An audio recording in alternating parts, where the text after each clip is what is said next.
கட்சி அம்பேத்கரை வைத்து அரசியல் நடக்கிறது. அம்பேத்கரை புகழ்கிறதுக்கு தொகுத்து வழங்குறதுக்கு வேறு யாருமே கிடைக்கலையா அப்படின்ற மாதிரி அந்த புத்தக வெளியீட்டு விழாவில் ஆதவ அர்ஜுன் அவர்கள் பங்கேற்கலாம் என்று அவருக்கு நான் என்னுடைய இசைவை தெரிவித்தேன். ஆரம்பத்திலிருந்தே அந்த புத்தகத்தை உருவாக்குவதில் அவருடைய முயற்சி இருந்தது. அப்படி ஒரு புத்தகத்தை உருவாக்க வேண்டும் என்பதில் அவர் காட்டிய ஈடுபாடு எனக்கு தொடக்கத்திலிருந்தே தெரியும்.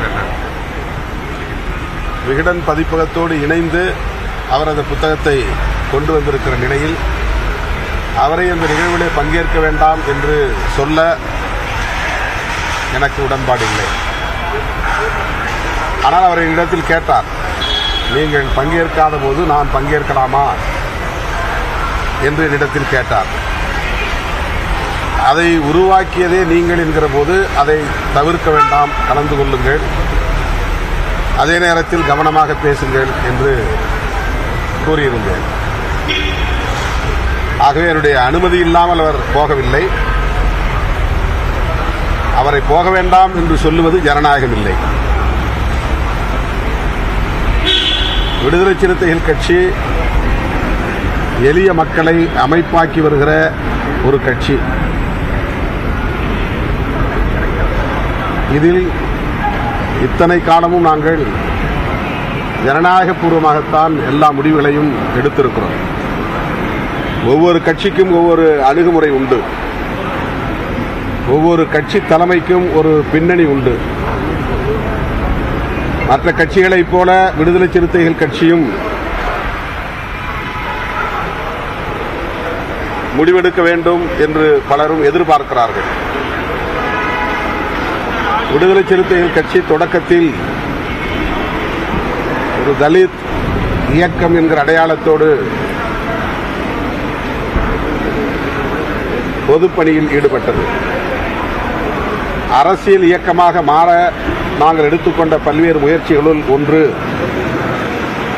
இந்த இயக்கத்தில் தலித் அல்லாதவர்கள் ஜனநாயக சக்திகள் வந்து சேரலாம், சிறுபான்மையினர் உள்ளிட்ட அனைத்து தரப்பாருக்கும் இந்த கட்சியிலே முக்கியமான பொறுப்புகளில் அங்கம் வகிக்க இடம் உண்டு என்று ஒரு தீர்மானமே நிறைவேற்றினோம். அதை நாங்கள் வேளச்சேரி தீர்மானம் என்றே அழைக்கிறோம். எங்கள் கட்சியிலே 2007 என்று கருதுகிறேன். வேளச்சேரியிலே கூடி ஒட்டுமொத்தமாக டாப் டு பாட்டம் அமைப்பை மொத்தமாக கலைத்துவிட்டு புதிதாக எல்லோரும் பொறுப்புகளுக்கு விண்ணப்பிக்கலாம் என்ற ஒரு அறைகூவல் விடுத்தோம்.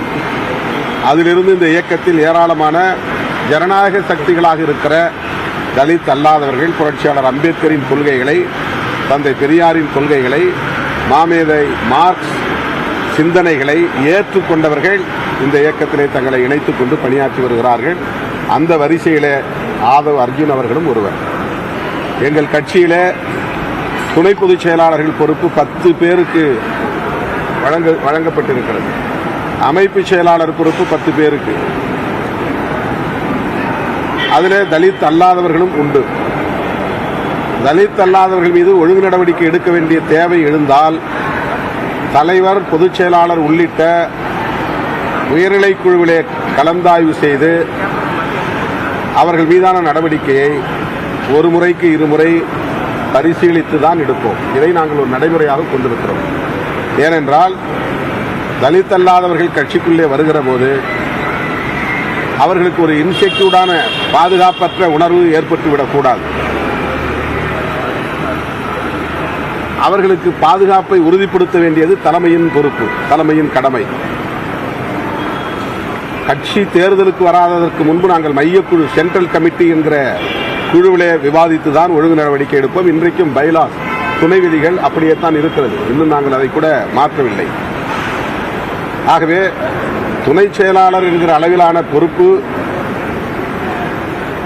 ஒழுங்கு நடவடிக்கைக்கு உள்ளாக்கப்படுகிற போது, அதிலும் தலித் அல்லாதவர்கள் அந்த பொறுப்பிலே இருந்து ஒழுங்கு நடவடிக்கைக்கு உள்ளாக்கப்படுகிற போது தலைவர் மற்றும் பொதுச் செயலாளர்கள் உள்ளடங்கிய முன்னணி தோழர்கள் கலந்தாய்வு செய்துதான் எந்த முடிவையும் எடுப்போம். அது எங்கள் கட்சிக்குள்ள நடைமுறை.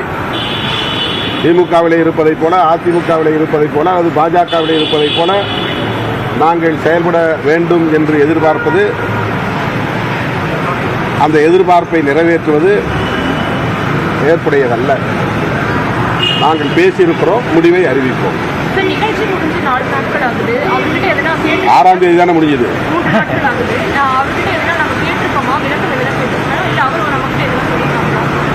அவர் கட்சியில் தான் இருக்கிறாரு, பொறுப்பில் தான் இருக்கிறாரு, தொடர்பில் தான் இருக்கிறார். ஆனால் இது சம்பந்தமாக நாங்கள் உயர்நிலைக்குள்ள பேசியிருக்கிறோம். அது பற்றி அவரிடத்தில் இன்னும் நாங்கள் எந்த தகவலையும் சொல்லவில்லை. அறிவிப்பை வெளியிடுவோம். அம்பேத்கர் பேரன் அவர்கள் பங்கேற்றது அவரை நக்சல் என்ஐஏ அவர் மீது வழக்கு பதிவு செய்திருக்கு அப்படின்னு ஆனந்த் கும்பட விமர்சனம் செய்தார். யார் செய்வது? அண்ணாமலை.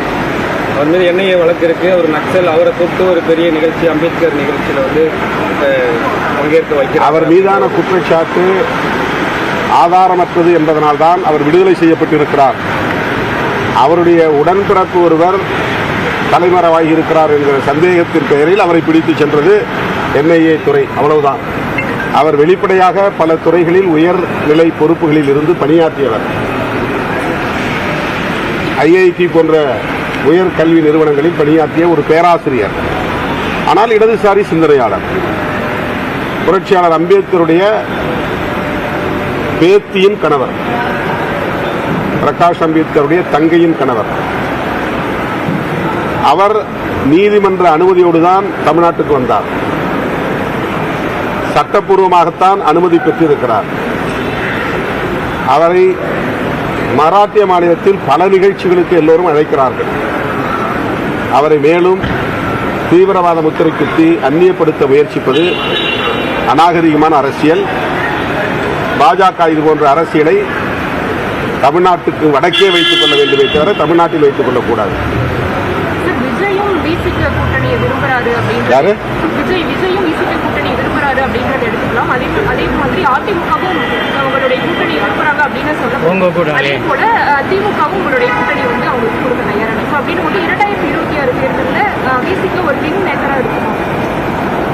நான் ஏற்கனவே இது குறித்து விளக்கம் சொல்லியிருக்கிறேன். அவர்களுக்கு திருமாவளவன் குறி அல்ல, விடுதலை சிறுத்தைகள் கட்சி குறி அல்ல. திமுகவும் திமுக தலைமையிலான கூட்டணியும் தான் அவர்களுடைய டார்கெட். 2019, 2021, 2024 என்று தொடர்ந்து 3 பொதுத் தேர்தல்களில் இந்த கூட்டணி கட்டுக்கோப்பாக இருந்து மாபெரும் வெற்றியை பெற்றிருக்கிறது மக்கள் செல்வாக்கோடு. இதை அவர்களால் ஏற்றுக்கொள்ள முடியவில்லை.